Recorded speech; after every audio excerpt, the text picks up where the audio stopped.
All right, hello, y'all. Welcome to the Nature of Art and Creativity lecture. This goes with the first chapter of the Prebles Art Forms, which is Nature of Art and Creativity. It's on ELC, the reading, so please read it. And also your first quiz, Nature of Art and Creativity. So I'll get started. So we're gonna go through like some basic definitions and stuff, like lay the groundwork. That's pretty much what we're going to be doing for like the next couple of weeks. We're going to talk about this week nature of art and creativity, and then like elements and principles, and art criticism, like really the basics. So we'll start here. So a work of art. A work of art is the visual expression of an idea or experience formed with skill through a use of a medium. So here we have a work of art. And a work of art can be anything like a painting or a sculpture, literally any kind of work of art, you know, so it's a visual expression of an idea. So this right here is Amy Sherald, and this is her portrait of Breonna Taylor that was done this past year in 2020, and it was on the cover of the Vanity Fair, I believe September 2020. So yeah, Amy Sherald also did the portrait of Michelle Obama, in case anybody's wondering, interested. And medium, so here we said with the use of a medium. So a medium is a particular material along with the accompanying technique. The plural is media, so a medium is both paint and the technique is painting. And you know, you can do sculpture and like your technique is sculpting, or you know, there's a bunch of different things that you can work with, like paperwork and woodworking, and your medium would be like wood and woodworking. It's pretty self-explanatory. So, I'll get it. Mixed media describes art created with a combination of materials. So here we have, media, like we said, is plural. So if you have multiple different mediums in one artwork, it is called mixed media. A common example of this is often collage, and like a different assemblage kind of sculptures and things like that. Pretty much anything that has more than one medium. If it only has paint, it's not mixed media. If it has, like here, we have paint, we have rhinestones, enamel, wood, so, you know, mixed media. It's like collaged. So this is by Mickalene Thomas, and Mickalene Thomas is a black queer artist from America, the United States. I think she is from the New York area, but don't quote me on that one. Because maybe it might have just been that she was like up there for school. But she does like some ideas of like appropriating and like working off, like very similar to Kehinde Wiley that I talked about, I think in the last lecture, although now I'm wondering if that was last semester. But so here she does, this is like similar to Manet's Luncheon on the Grass, and also called Le Déjeuner Le Herbe. And so here she kind of remixes it, and instead, you know, the Manet one was like women nude, and then like the men are dressed. So here, and also they're all white. So here, it's a little bit different. But the point is not the appropriation. We'll get to that part. Is the fact that this is mixed media, a combination of materials. So that's the point in all of this. So what is creativity? So creativity is the ability to bring forth something new that has value. Mere novelty is not enough. The new thing must have some relevance or unlock something new or some new way of thinking. So yeah, it's not creative if it, you know, already exists. If it doesn't bring forth something new. So that's creativity. So there are 5 traits that define creativity. They are associating, questioning, observing, networking, and experimenting.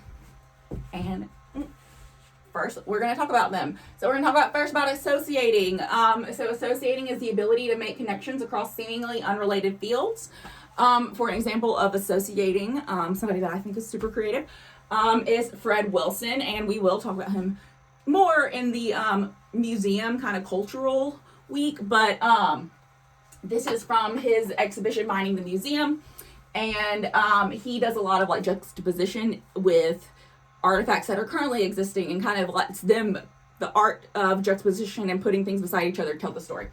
And so here he has a baby carriage and a KKK hood, because these are things, he has things that were like invented around the same time, and like kind of used in similar ways, or not really, but you know, opposite in like in their uses, but in their methods of making, so both fabrics and stuff, like within the baby carriage too. But over here we have metalwork, and at first glance it just looks like a bunch of you know, silver like teapots and whatnot, but down here we see that there's actually also slave shackles. So he does play with that idea of like history and like what happens whenever you put these things that are like created for beauty next to like aesthetics, next to something that was created also for like utilitarian, but also to harm people in both of these senses. So yeah, there's a lot there that we will unpack later, but the main point is the ability to make connections across seemingly unrelated fields. So yeah, that it's seemingly unrelated to have, you know, slave shackles with some nice silver, but you know, he's a creative genius and he's good at associating. And questioning. So questioning is persistently challenging the status quo, asking why things function as they do now and how or why they might be changed.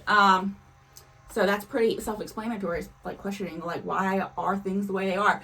Example of this is Barbara Kruger. So Barbara Kruger is a feminist artist known for kind of like subverting ads and pop culture kind of stuff. And like Supreme has stolen some of her ideas, but that's a whole other thing. And she does a lot of like questioning the way that women are portrayed in ads and like the media around that. And then also just like consumerism, culture, and capitalism. She like gets us to question that kind of stuff. So observing. Observing is intently watching the world around you without judgment in search of new insights or ways of operating. So for here, I actually used a Bulldog alumni, who is Brandon Stanton, and if y'all might be familiar with potentially Humans of New York, but if you aren't familiar with the fact that Humans of New York was started by a guy named Brandon Stanton, who is from Georgia, and he went to UGA and graduated, and then I think he like got fired from his job, and he like went out and started taking pictures of people and like talking to people to figure out what he wanted to do, and like this became his thing, and he is the definition of like observing the world around him without judgment. So that's why I use him as an example here. All right, this one's up. All right, so networking is being willing to interact with others and learn from them, even if their views are radically different or competencies seem unrelated. So here I have an artist, Recurtit Tiravina. I get this wrong a little bit. Tiravahina. It's like kind of right. So he does these kind of, he's like the father of like socially engaged art, and he does these like pop-up dinners in galleries. This one over here is like called Untitled Fruit. It's his first one, and he served Thai food to people, traditional Thai food in an art gallery, and that was like the art experience. Was the creation and like the interaction there. And he did a similar thing with sushi, so it kind of blurs the boundaries of what is art, because it's more of an interaction at one point, and there's like the aesthetic value is questionable, obviously, because like, you know, but the actual social capacity of it is the more moving artistic point. And then next we have experimenting. So experimenting is exploring new possibilities by trying them out, building models, taking them apart, and looking for further improvement.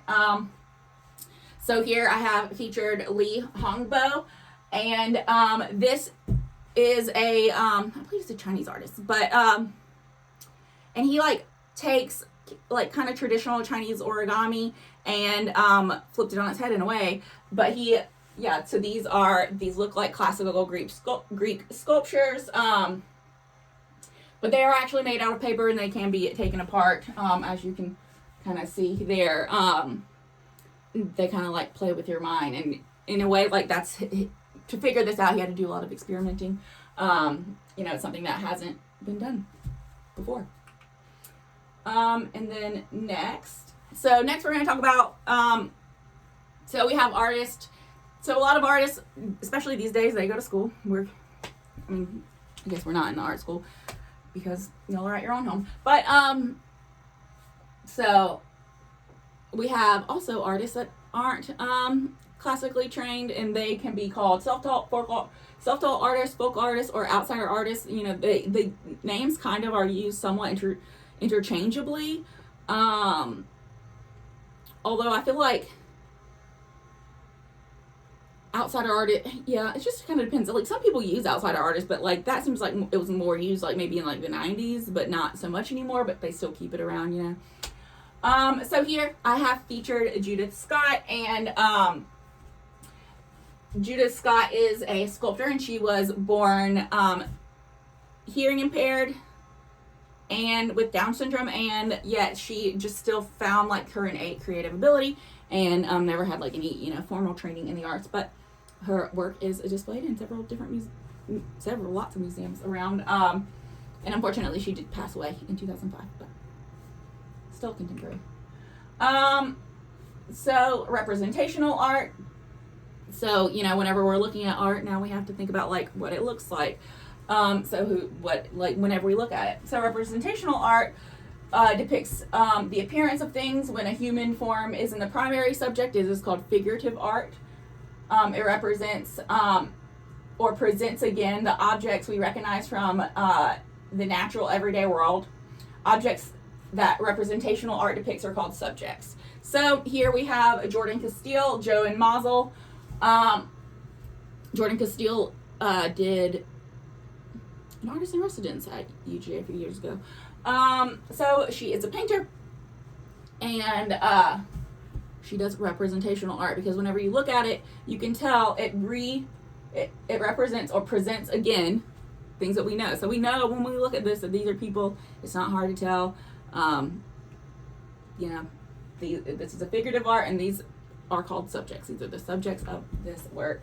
So non-representational art, sometimes called non-objective art or non-figurative art, presents visual forms with no specific reference to anything outside of themselves. So a good example of someone who does non-representational art is Leonardo Drew. So whenever he builds these sculptures, he takes all of these wood pieces and moves them around in different configurations to kind of get them to work. But ultimately, while it is visually catching, it doesn't remind you of anything in particular. Like it doesn't have any symbolism or subject for that matter. And then abstract. To abstract means to take form. It means to extract the essence of an object or an idea. In art, the word abstract can mean either works of art that have no reference at all to natural objects, or works that depict natural objects in simplified, distorted, or exaggerated ways. So again, this is like two different ways to look at it. So they can have no reference at all to natural objects. So this could also be called abstract art. Or they could depict in natural objects in simplified ways. It's kind of like, Yayoi Kusama does over here. And she has like kind of floral things, and like there's women, but it's more of an abstracted. It's not like, oh yes, you can tell that it's a fish or a woman in there, but it's not, representational in the same way that Jordan Castile's is. So yeah. And moving on. So now we're going to talk about seeing versus looking. So looking implies taking in what is before us, generally in a mechanical and goal-oriented way. And seeing is more open. And I will say this before, so, in some ways, this is a little bit interchangeable depending on, obviously, who you're talking to, because this book is called Ways of Looking, and in this sense, they're definitely talking about seeing. So, you know, and this is British English. I should have probably already told y'all that. But yeah, dialects and whatnot. Okay, back to it. So looking is habitual. Seeing is more open, receptive, and focused version of looking. In seeing, we look with our memories, imaginations, and feelings attached.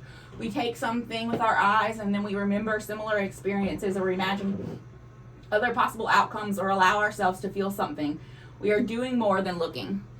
So, yeah, when you look at something, it's like, okay, I'm going to look at this blue bird sculpture. You know, okay, it's a bird sculpture.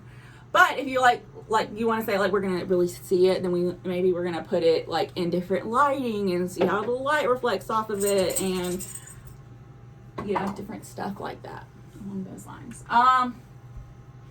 And kind of a better visual representation of this is these works by Etienne Gros, Les Mousses, or the Foams. He's French. So, and you know, ordinary things become extraordinary when we see them deeply. So this artist, he is seemingly obsessed with the human form. Not that that's like a bad thing, obviously. Many artists are, but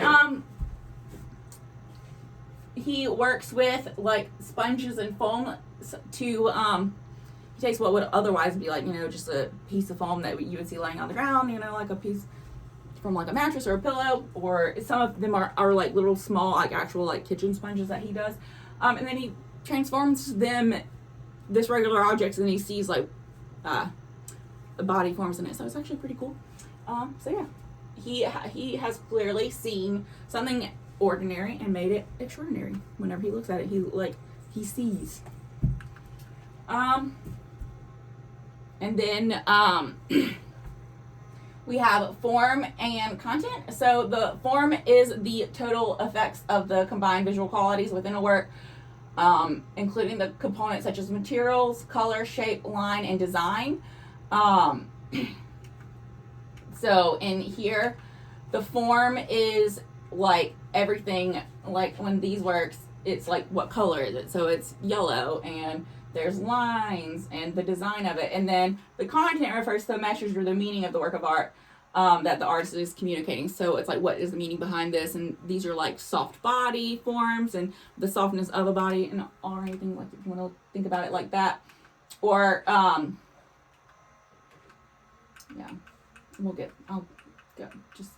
almost at the end. I don't know why I went all the way back.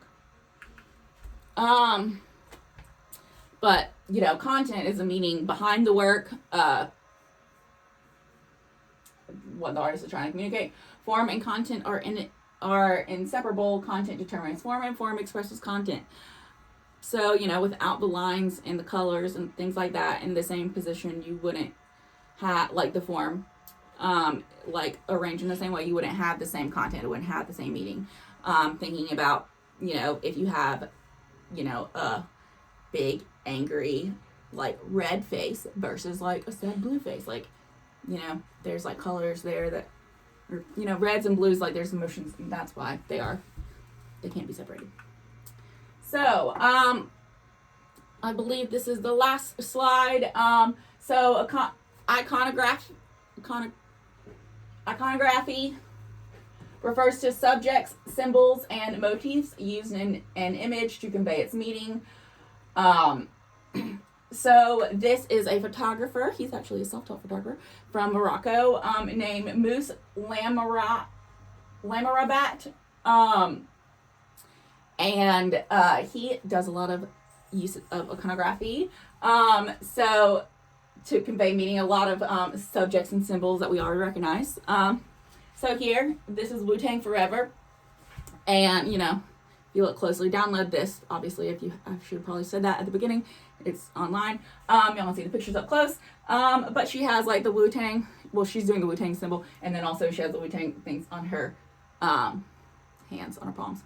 And then here, this one is called Nike Please Call Me. And it's a watermelon that he has eaten this man has eaten into the shape of a Nike. And these are iconic symbols that we recognize in iconography. You know, a lot of times it's more used in like the religious sense, but it can be used however you want to look at it. And yeah, so that's it. I will you know, I'll post online what y'all need to do. Reach out if y'all have any questions, comments, or concerns.